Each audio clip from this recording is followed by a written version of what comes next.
Antes do nosso vídeo começar, inscrevam-se, curta e compartilhe. Boa noite, irmãos. Graça e paz. Quero convidar a abrirem suas Bíblias na primeira epístola de Pedro. Estamos expondo ela dominicalmente aqui. Capítulo 3. Nós iremos concluir o capítulo 3 hoje. Sendo assim, nossa leitura estará contida do verso 18 ao verso 22. Eu estou lendo na Revista Atualizada, a versão que eu uso aqui, Almeida, Revista Atualizada. Eu vou ler o texto. Peço que os irmãos permaneçam com suas Bíblias abertas, pois estaremos expondo a passagem bíblica. Diz assim a palavra do Senhor: Pois também Cristo morreu uma única vez pelos pecados, o justo pelos injustos, para conduzir-vos a Deus, morto sim na carne, mas vivificado no Espírito, no qual também foi e pregou aos espíritos em prisão, os quais, noutro tempo, foram desobedientes quando a longanimidade de Deus aguardava nos dias de Noé, enquanto se preparava a arca, na qual poucos, a saber, 8 pessoas foram salvas através da água, a qual, figurando o batismo, agora também vos salva, não sendo a remoção da imundícia da carne, mas a indagação de uma boa consciência para com Deus, por meio da ressurreição de Jesus Cristo, o qual, depois de ir para o céu, está à destra de Deus, ficando-lhe subordinados anjos, potestades e poderes. Palavra do Senhor lida. A nossa oração é que Deus lance luz nesse texto e faça-nos entender a sua boa palavra. Ainda teremos uma palavra de oração ao Senhor, nosso Deus. Curva sua cabeça, feche seus olhos. Ó Deus Santo, majestoso é o Senhor, Deus em cuja presença nós nos encontramos nesta noite. Teu nome sendo invocado desde o primeiro ato, Senhor, o Senhor mesmo falando conosco, o teu povo respondendo através dos cânticos, através também das orações feitas aqui. Queremos tão somente, Deus, que o Senhor se revela no meio de nós. O Senhor que é Espírito, ó Deus, está no meio de nós, tabernaculando. E agora rogamos ao Senhor mais uma vez o teu auxílio. Apesar de nós que somos pecadores, e a tua palavra que é santa, ó Deus, revelada, nós te pedimos, em nome de Cristo, teu Filho amado, o Senhor, ó Deus, lance luz nesse texto e que possamos enxergar as maravilhas da tua lei. Para isso, nós pedimos que o Senhor desvende os nossos olhos, ó Deus, para enxergar a beleza do Senhor, a santidade do Senhor, a glória de Deus. Enxergarmos, ó Deus, a obra maravilhosa que o Senhor realizou em nosso favor, nos livrando da condenação eterna, removendo a culpa, tudo isso pelos méritos de Cristo, conquistado lá na cruz. A Ele toda honra, toda glória e todo louvor. Deus seja enaltecido, glorificado para todos sempre. Bendito seja o Senhor no meio de nós. É no nome de Cristo que nós oramos e te agradecemos. Amém.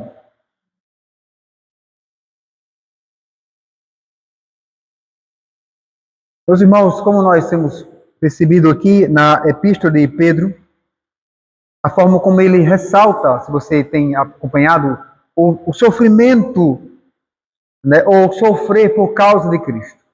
Nesses dias em que nós estamos vivendo e percebendo o quão o Evangelho tem sido distorcido nas grandes mídias, né, nessas religiões com esses nomes, né, geralmente aparece com esses nomes grandiosos, megalópolis, esses nomes como mundial, como visão de Deus, como revelação de Deus. Isso demonstra o quanto essas religiões elas estão distante de Deus e do Evangelho, porque esse Evangelho apresentado lá é um Evangelho híbrido, onde diz que toda a vida do crente é vitória, né? Tem sabor de mel e outra coisa, que o crente não sofre, que ele não pode viver, não pode ser pobre, por exemplo, né? Isso é contraditório ao próprio Evangelho de Cristo, que ele mesmo vai dizer, olha, os pobres sempre estarão no meio de vós, os necessitados. Por que Cristo, ou melhor dizendo, por que os apóstolos criaram a junta diaconal? Para suprir a necessidade junto às viúvas e os órfãos. As viúvas perdiam seus esposos, não tinham trabalho e necessariamente precisavam de assistência. Então, essa ideia de que o Evangelho só traz alegria é um Evangelho falso. Por isso, Pedro, ele traz aqui que nessa carta, nas suas duas cartas, o sofrer por causa de Cristo deve produzir em nós alegria. Isso é contrário a esse evangelho que se prega por aí.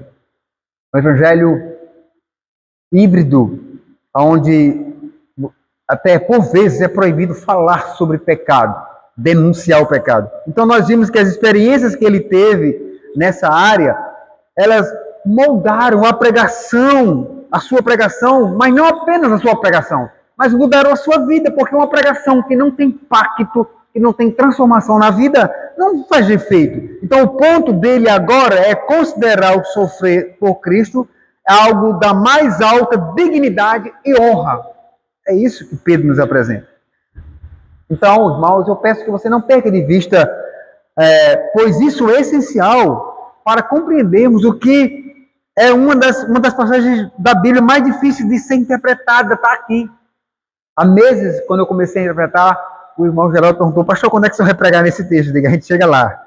Chegamos hoje. Não é fácil de entender esse texto que está diante de nós, porque cada trecho dela traz a sua dificuldade na sua interpretação. Então, na presente passagem aqui, Pedro, ele destaca o sofrimento de Cristo que culminou na sua morte e no seu sepultamento. E ainda Pedro traz a ideia de que nós devemos imitar o sentido de fazermos não um sacrifício como o de Cristo, pois isso tal seria um escárnio, isso seria, né, não fazer o que ele fez de fato, mas no sentido de agirmos diante dos sofrimentos causados por sermos fiéis a Ele, tal como Ele agiu face do sofrimento para glorificar o Pai e nos salvar. Então, devemos sempre ter em mente os nossos sofrimentos por causa de Cristo. E entendendo que, irmãos, não nos tornaram merecedores de nenhuma bênção da parte de Deus. O fato de sofrermos por causa que confessamos a Cristo não nos torna, em momento algum, irmãos, merecedores de nenhuma bênção da parte de Deus. Se Deus quer nos abençoar é porque Ele é bom. Isso faz parte da sua essência. Pois o único sofrimento, ou seja, sacrifício, que se tem méritos é o de Cristo. Sofremos por Cristo. Isso por si só já é uma grande bênção. Por isso mesmo, nós temos aqui como nesta noite, olhar para essa passagem e vermos no tema que Pedro vem trabalhando nessa carta, a eficácia do sofrimento de Cristo. Nós vemos hoje a eficácia do sofrimento de Cristo, ela pode ser contestada de algumas formas. A primeira forma é na sua singularidade. As palavras iniciais aqui, que abrem o texto nesse versículo, como diz, pois também Cristo, elas, irmãos, vão nos introduzir uma nova aplicação da imitação de Cristo. Então nós passamos do Cristo paciente para o Cristo vitorioso. No texto grego, não é o verbo morrer, mas sim o verbo sofrer, que vai aparecer no versículo 18. O fato de que o sofrimento no qual Pedro tem em vista aqui, meus irmãos, na sua carta, é o referente à morte de Cristo. Por isso, aqui acontece um intercâmbio dos dois versos. A singularidade do sofrimento de Cristo se dá primeiramente na sua pessoa, porque ele é o unigênito de Deus. Não há outro Cristo, não haverá outro unigênito do Pai. Em segundo lugar, a sua singularidade no sofrimento de Cristo, irmãos, dá-se tal como vemos nesse versículo. Ela se dá na sua execução, ou seja, Cristo morreu uma única vez pelos pecados, como nos diz o escritor sagrado aos Hebreus, no capítulo 10, Hebreus 9, 26. Diferentemente dos sacrifícios que acontecia ali na antiga aliança, que precisavam ser repetidas muitas vezes, os sacrifícios por si mesmo e pelo povo, Cristo fez uma única vez. Essa é a ideia. Em terceiro lugar, a singularidade do sofrimento de Cristo é constatada no seu caráter vicário. O justo morre pelos injustos. Um homem que não tinha pecado, que era Deus, mas foi levado na cruz, foi morto injustamente, ou seja, o justo morre injustamente, para livrar os injustos. Eu e você fomos justificados perante a morte de Cristo. Então, Cristo nos substituiu. O adjetivo injusto, ímpio, essa é a ideia, mostra que o homem natural, ou seja, o homem não convertido, um ser repulsivo que jamais deveria estar na presença do Deus Santo. Outra coisa que nós podemos ver também é a singularidade do sofrimento de Cristo. Ela é constatada aqui, meus irmãos, no acesso à presença de Deus, para conduzir-vos a Deus. Então Cristo disse: eu sou o caminho, a verdade e a vida, e ninguém vai ao Pai senão por mim. João 14, 6. E Pedro, ele usa aqui no texto original os artigos definidos, usados aqui nessa declaração, revelam que não há nenhum outro além de Cristo, nenhum outro que possa salvar, que possa substituir os injustos. E o verbo aqui, que aparece no aorista substantivo no grego, quer dizer levar ou trazer para, introduzir, providenciar, acesso, para construir um relacionamento correto. A palavra tem vários usos e ela pode denotar, então, a apresentação de uma pessoa perante um tribunal, perante uma corte, ou ainda um ato ritual de oferecer sacrifícios a Deus, ou a consagração de pessoas ao serviço de Deus. Nós faremos nesta noite, diferentemente das outras vezes, onde ao passo que eu passo, então, a falar do texto, versículo 18, então eu passo a aplicar. Eu fico aqui, então, apenas, durante todo esse tempo, do versículo 18, a parte A, e já, então, faremos, então, aqui o que nós chamamos da primeira aplicação.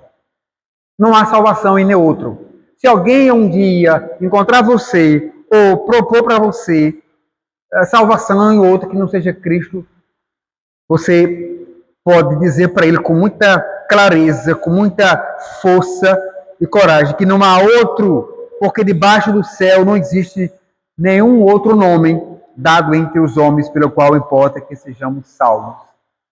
É a palavra é o Evangelho da Salvação, Atos 4:12. Irmãos, e diante do que nós já vimos aqui, do que Pedro nos mostra, o que Cristo fez por nós, a sua morte vicária, um justo sendo morto para substituir injustos, nos resta chegar a um ponto. Isso é uma verdade absoluta. Ou estamos em Cristo, ou estamos sem Cristo. Nele nós temos a justificação. E o que é isso? O perdão, os nossos pecados. Temos o perfeito sacrifício vicário em Cristo. Então, significa dizer que nós temos total acesso ao trono da graça de Deus, perante o qual nós podemos chegar confiante de que seremos recebidos por Deus em amor e não seremos fulminados.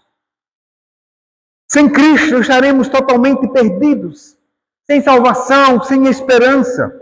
A singularidade do sofrimento de Cristo revela que nada e ninguém além dele é capaz de nos salvar da ira de Deus. Ou o pecador confia em Cristo, desistindo de confiar em si mesmo, ou será lançado no inferno por toda a eternidade. Em segundo lugar, o sofrimento, a eficácia do sofrimento de Cristo é constatada no versículo 18, ainda a parte B, até o versículo 20. O texto nos diz o seguinte: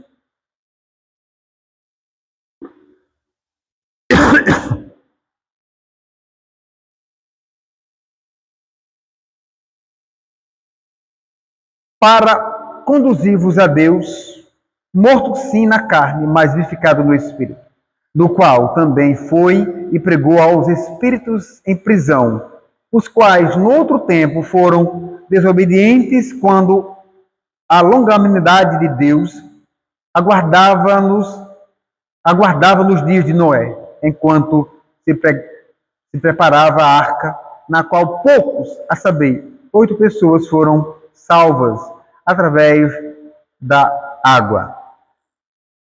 Esses versículos aqui, em especial, são um dos mais difíceis de entendermos nas Escrituras. A começar pela palavra Espírito, que aparece aqui. Algumas versões apresentam esse texto em minúsculo, enquanto outras apresentam ela em letras maiúsculas. Em minúsculo indica o espírito humano, o qual na Bíblia é sinônimo de alma, quando se fala do ser humano. Quando se fala do ser humano, nós cremos na dicotomia da alma, não na tricotomia. O homem não tem corpo, alma e espírito, ele só tem corpo e alma, ou corpo e espírito. A palavra, quando aparece lá no grego, foi uma redundância, por isso algumas pessoas acreditam na tricotomia. E se ela aparece em maiúsculo, então se refere ao Espírito Santo. Ambas fazem sentido. Então, as Escrituras nos mostram que o Deus Trino agiu na ressurreição de Cristo. Porque Jesus declarou que ele possuía poder para entregar sua vida e depois revê-la. Isso está registrado em João 10, 18. O Deus Pai, que ressuscitou a Cristo dentre os mortos, mostrando assim que aceitará seu sacrifício. E o Espírito Santo agiu efetivamente também na ressurreição de Cristo. É o que nos mostra o apóstolo Paulo em Romanos 8, 11. Além disso, irmãos, precisamos lembrar que Cristo encarnou-se. Isso quer dizer que ele teve um corpo, e ele ainda o tem, uma alma e espírito. Ou seja, sua natureza humana era exatamente como a nossa, constituída de parte física, corpo, osso, carne, sangue, e de uma parte espiritual, alma ou espírito que você queira chamar. Mas nele, como diz o texto, habita corporalmente a plenitude da divindade, pois ele é o Deus homem, como diz Paulo em Colossenses 2, 9. Se, porém, irmãos, entendermos espírito como uma aplicação adverbial, ou seja, espiritualmente, ou que Cristo foi vivificado com referência ao Espírito, considerando que Pedro, o apóstolo, está falando da ressurreição dele, podemos então entender que naqueles 3 dias em que Cristo esteve na sepultura, ele desceu ao Hades. O Hades é a palavra usada no credo apostólico para o inferno, conforme está registrado no credo apostólico. Após a sua morte, em espírito ou espiritualmente, ele foi e pregou aos espíritos em prisão. A grande pergunta aqui, que muitas pessoas fazem quem são esses espíritos? O que ele foi lá fazer lá, se Deus já decretou, se estava no Hades, no inferno? Nada é dito aqui sobre o que são ou de quem são estes espíritos de prisão. O texto não tem a ideia de responder essa pergunta. Então, a partir daí, algumas conclusões de que são espíritos de pecadores que nos dias de Noé desprezaram a salvação proclamada por ele. Você vê no texto que, subsequentemente, o texto traz essa narrativa lá de Gênesis. E então, a palavra foi proclamada para aqueles.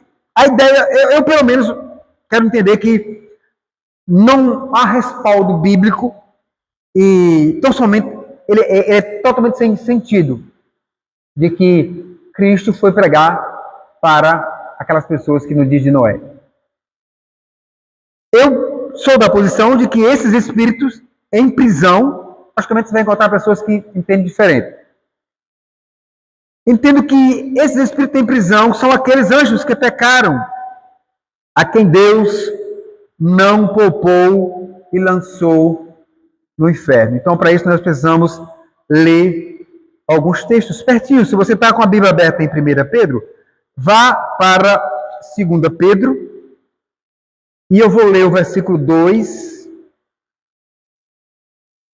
versículo 4 apenas, que diz: Ora, se Deus não poupou anjos quando pecaram, antes, precipitando-os no inferno, os entregou a abismo de trevas, reservando-os para o juízo. Então, seria essa a ideia, seria que na rebelião no céu, tais anjos já foram direto para o inferno. Outro texto também que lança luz aqui é o texto de Judas 6, né? Judas não tem capítulo.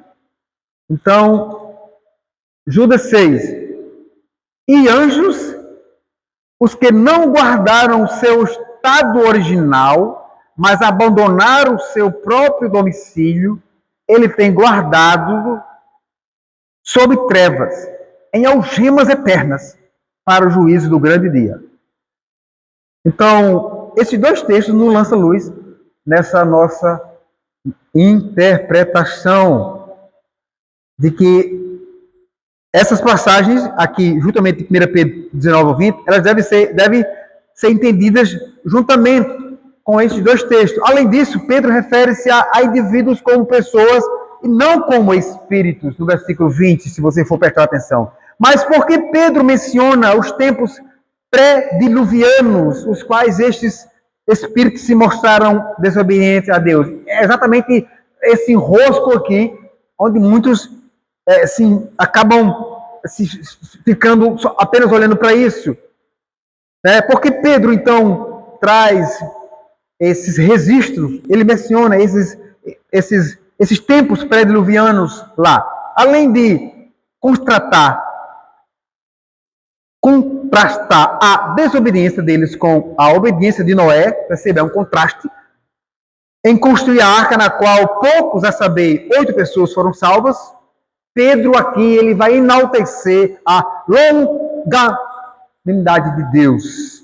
Esses espíritos são almas daqueles pecadores dos dias de Noé estavam recebendo de Deus uma oportunidade de arrependimento mediante a proclamação de Jesus. Também a ideia, rechaçamos também a ideia daqui de que Santo Agostinho dizia que aqui Pedro se referia ao Cristo pré-existente, indo até as almas daquelas pessoas que lá lhe anunciam o Evangelho.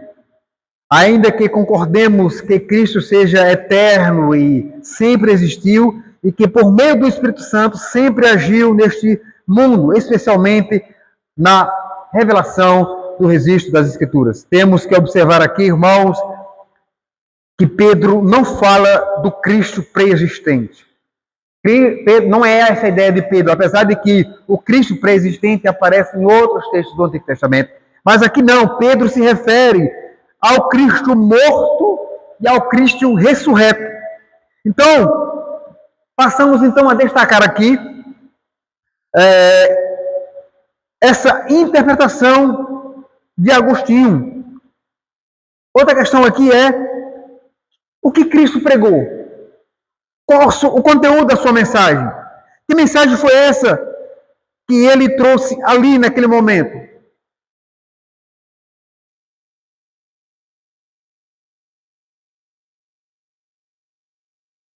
Porque o verbo que aparece aqui no grego, ele quer dizer também proclamar. Está relacionada com a ideia de um arauto, de um proclamador, que vai nas regiões mais remotas de uma região e começa então a proclamar a vitória do rei. Clemente de Alexandria disse que Cristo desceu ao inferno em espírito para proclamar a mensagem da salvação às almas lá aprisionadas desde o dilúvio. Muitos afirmam que Cristo foi lá pregar-lhes o evangelho a fim de convertê-las. Tal interpretação dá margem para as heresias, como de haver uma possibilidade de conversão após a morte, e para a doutrina católica chamada purgatório. Não há respaldo bíblico, não há nenhum respaldo algum para esses ensinamentos, os quais devemos rechaçar, na verdade. Diante de tudo isso, e olhando para o contexto e para o objetivo que Pedro fala aqui, afirmamos, irmãos, que Cristo não foi lá pregar o evangelho, o qual é a mensagem de redenção, pois os anjos não podem ser salvos. Não podem ser salvos. Veja o que o autor aos Hebreus, ele diz no capítulo 2, versículo de número 16. O autor diz: pois ele, evidentemente, não socorre anjos, mas socorre a descendência de Abraão. Cristo proclamou sua vitória sobre o pecado, a morte e Satanás, como afirma o versículo 22 do nosso texto. Assim, a vitória de Cristo foi proclamada, irmãos, a todos os lugares, em todos os terrenos, quer espirituais, em todos os lugares foi proclamada a vitória de Cristo. Não faz sentido olhar para um texto desse e achar que Cristo foi pregar o evangelho da salvação para anjos que já estavam condenados pelo próprio Deus, esperamos só o juízo final. Não faz sentido. Faz sentido, então, entender que Cristo foi lá proclamando o evangelho como aquele que venceu. Aquele que diz: tragada foi a morte pela vitória. E na ressurreição de Cristo temos a garantia de que seremos ressuscitados também. A nossa esperança em Cristo, irmãos, ela não se limita apenas a esta vida. Do contrário, seríamos os mais infelizes dos homens. A verdade que devemos ter bem nítida para nós aqui, irmãos, é que não houve um único lugar no universo onde a vitória de Cristo não fosse proclamada. Até no inferno, Cristo proclamou a sua vitória. Tragada foi a morte pela vitória. Eis uma das razões porque devemos anunciar o evangelho a todos os cantos do mundo. A vitória sobre o pecado, a morte e Satanás é a base da razão e a certeza da nossa vitória. Você tem essa esperança? Você tem essa certeza em seu coração? Dito isso, nós passaremos para o terceiro ponto. A eficácia do sofrimento de Cristo também é constatada. Olhe para o versículo 21 do nosso texto. O qual, figurando o batismo, agora também vos salva, não sendo a renovação da imundícia da carne, mas a indagação de uma boa consciência para com Deus, por meio da ressurreição de Jesus Cristo. A eficácia do sofrimento de Cristo também é constatada na nova vida. O sofrimento de Cristo, o que ele sofreu na cruz para nos salvar, é constatada pelo fato, meus irmãos, de que ele conseguiu cumprir de forma plena, perfeita, as exigências da lei em nosso lugar. O que é que a lei exigia? A lei exigia de que todo aquele que peca deve morrer. E como eu e você não podemos cumprir a lei, nenhum homem cumpriu, o único que cumpriu a lei cabalmente, ou seja, completa, foi Cristo.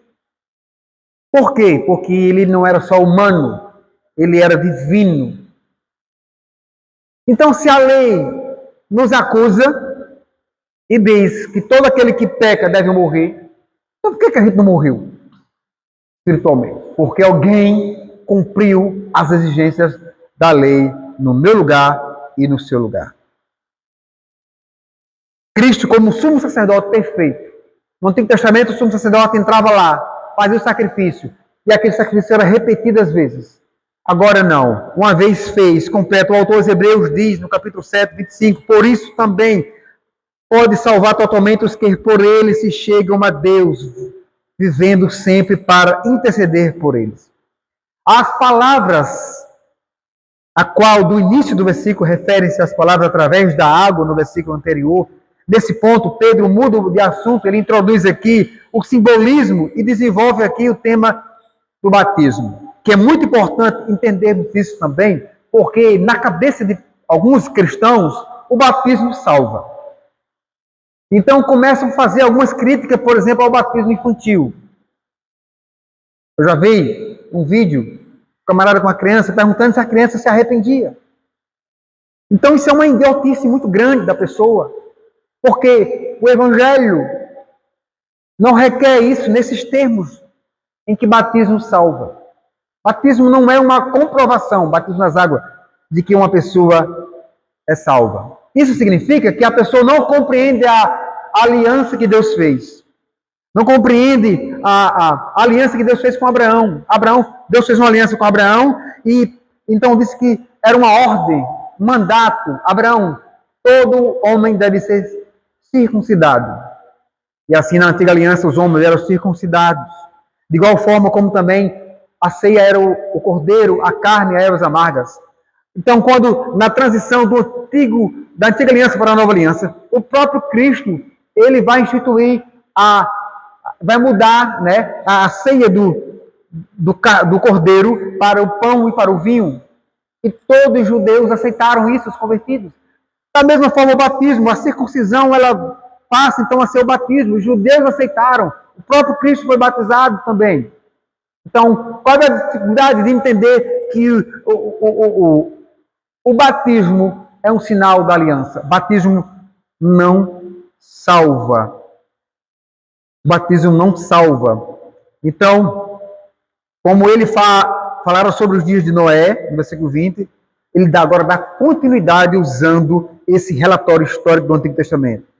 As mesmas águas, veja, as mesmas águas que afogaram o mundo, de então fizeram a arca boiar, salvando assim Noé, o pregador da justiça. Então a sua família, juntamente com ele, os animais que Deus trouxera para a arca, para dentro da arca, embora Pedro não mencione aqui, logicamente, Pedro, sem dar voltas, ele afirma que as águas do dilúvio são empregadas aqui por ele, figurando o batismo. Ou seja, assim como Noé e sua família entraram na arca e deixaram para trás aquele mundo de iniquidades que perecia no juízo de Deus, da mesma forma, o crente, na ocasião do seu batismo, faz sua profissão de fé em Cristo, dizendo que deixou sua velha vida, que merecia a condenação de Deus. Então ele abraçou a fé em Cristo, santificando o Senhor no seu coração. A água do batismo, no mesmo momento que aponta para a salvação dos arrependidos e fiéis, também aponta para a condenação que recai sobre os iníquos e perversos que rejeitam a salvação. O batismo é, por sua vez, um símbolo da união do crente com Cristo, tal como vemos na pergunta 165 do Catecismo Maior de Westminster. Eu passo a ler. A pergunta é: o que é o batismo? E o Catecismo responde: o batismo é o sacramento do Novo Testamento, pelo qual Cristo ordenou a lavagem com água em nome do Pai, do Filho e do Espírito Santo, para ser um sinal e selo da nossa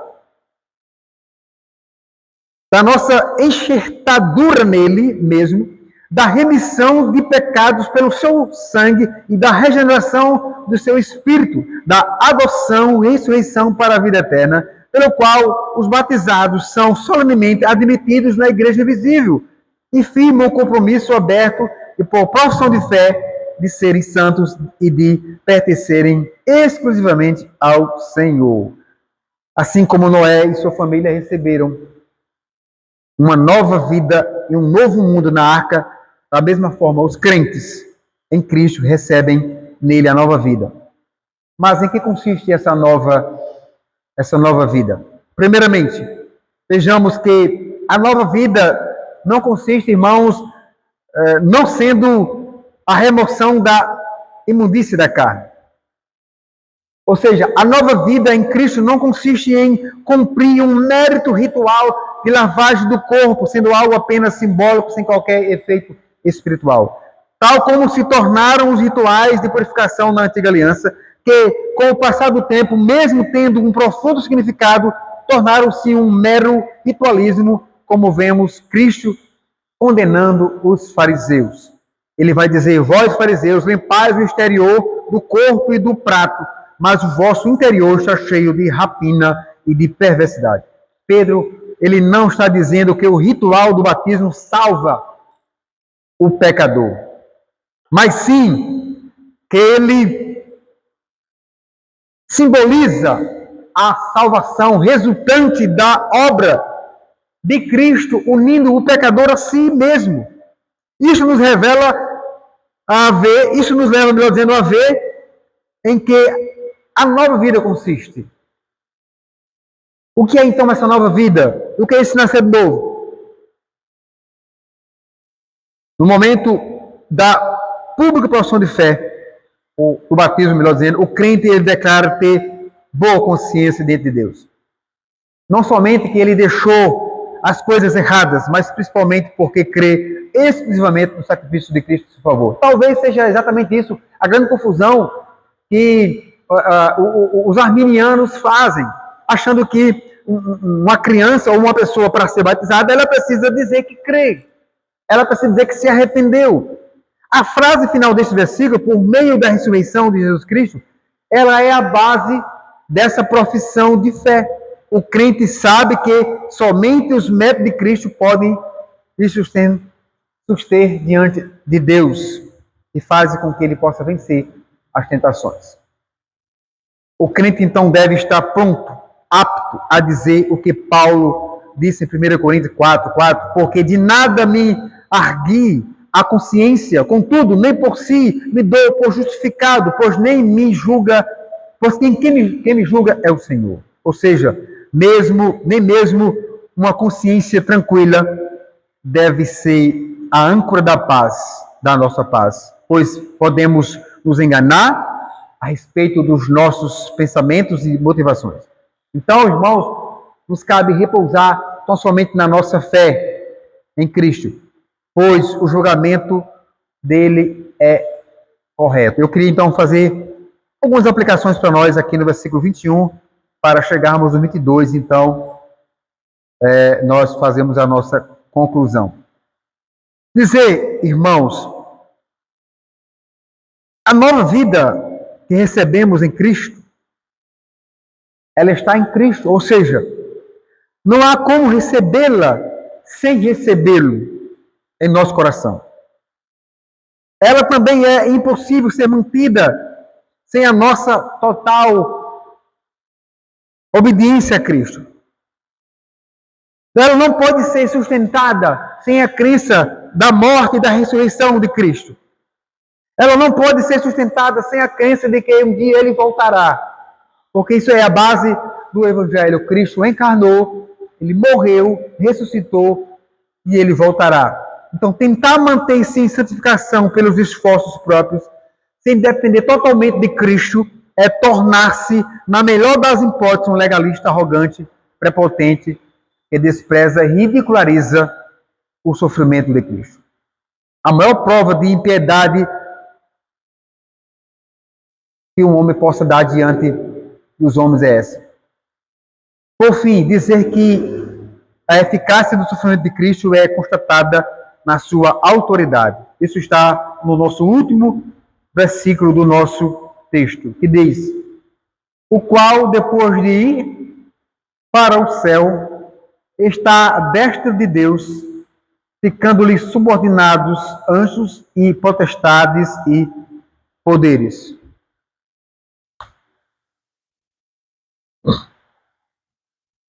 Irmãos, como foi dito aqui no início, Pedro passa do Cristo sofredor para o Cristo vencedor. A forma como Pedro descreve Cristo aqui, ela nos mostra a obra dele na cruz.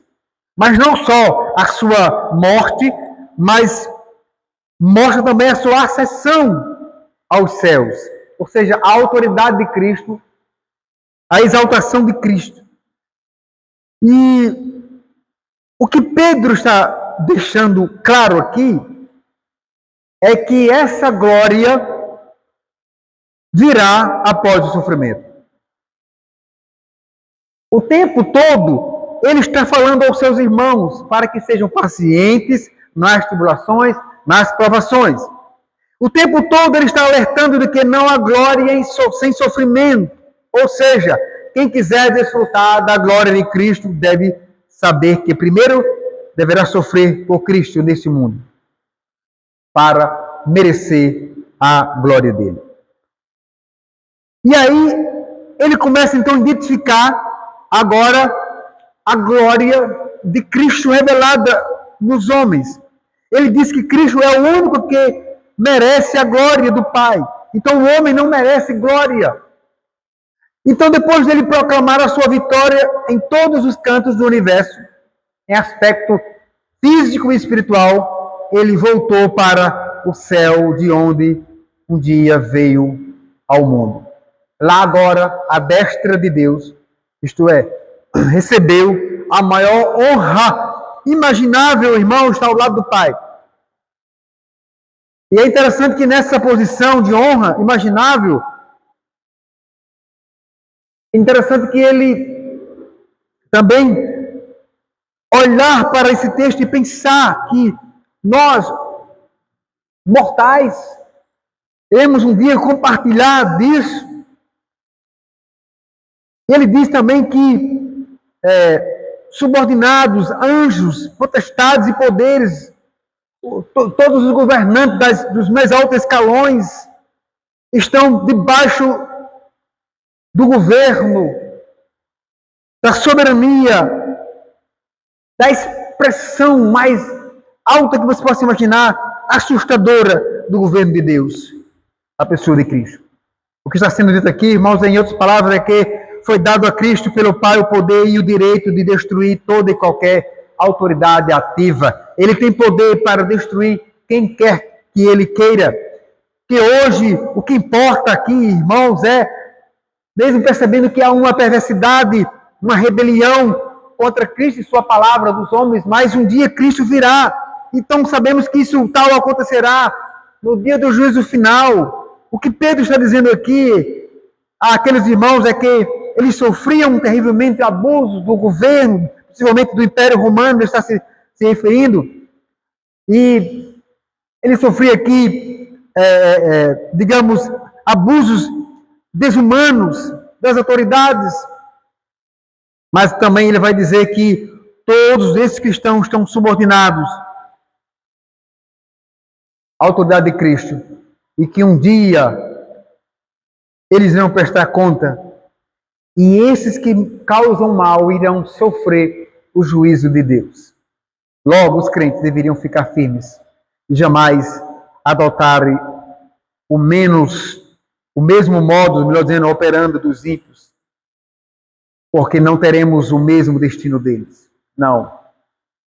Porque no dia do juízo, ele virá como aquele que irá vindicar a sua ira. Aplicando aqui para nós o versículo 22, para os cristãos a vitória não é o objetivo de sua luta, mas sim o seu ponto de partida. Lutamos a partir das grandes vitórias que o Senhor Jesus Cristo conquistou para nós em sua morte, na sua ressurreição e na sua ascensão. E algumas verdades precisam ser lembradas aqui. Primeiramente, nós cristãos devemos esperar oposição, ataque à nossa fé. E na medida em que nos aproximamos da volta de Cristo, mas oposição enfrentaremos, mas isso não deverá alterar o nosso modo de agir, pois nosso compromisso é com a glória de Cristo. Em segundo lugar, outra verdade que você deve entender aqui é que devemos evitar o imediatismo, ou seja, enquanto estivermos servindo a Deus, devemos ter nossos olhos fixos em sua glória e não nos resultados imediatos. Queremos, por muitas vezes, ver as coisas acontecendo da nossa forma, do nosso jeito, da nossa maneira. A glória que Cristo nos promete não é neste mundo, não é nos termos deste mundo. Em terceiro lugar, outra verdade que você deve então considerar aqui, a nossa união com Cristo, simbolizada no batismo, é uma realidade imutável. Por isso nós temos um só batismo. Mesmo que Satanás use todos os ímpios do mundo, físicos e espirituais, contra nós, e mesmo que ele consiga fazer-nos tropeçar, nada mudará a nossa identidade em Cristo. Por quê, pastor? Você pode perguntar. Porque nós estamos unidos a Ele por meio dele. Então não foi uma obra humana que me uniu a Cristo, mas foi o que Ele conquistou na cruz. Foi a sua morte na cruz, foi o fato dele nos substituir naquela cruz. Está cumprindo as exigências da lei. Logo, irmãos, por mais que as lutas sejam reais e de fato sejam aparentes e aconteçam na nossa vida, mas um dia estaremos com o Senhor. Por fim, se até espíritos em prisão ouviram sobre a vitória de Jesus, se eles ouviram quando Cristo desceu lá, e eu creio nisso, não podemos ser negligentes quanto à proclamação do Evangelho. Por quê? Porque anjos não têm direito à redenção. Anjos caídos não têm direito à redenção. Os homens pecadores, eles têm. Eles precisam ouvir. A fé vem pela pregação da palavra. Então aqui, recai sobre nós, os nossos ombros, a responsabilidade de pregar o Evangelho.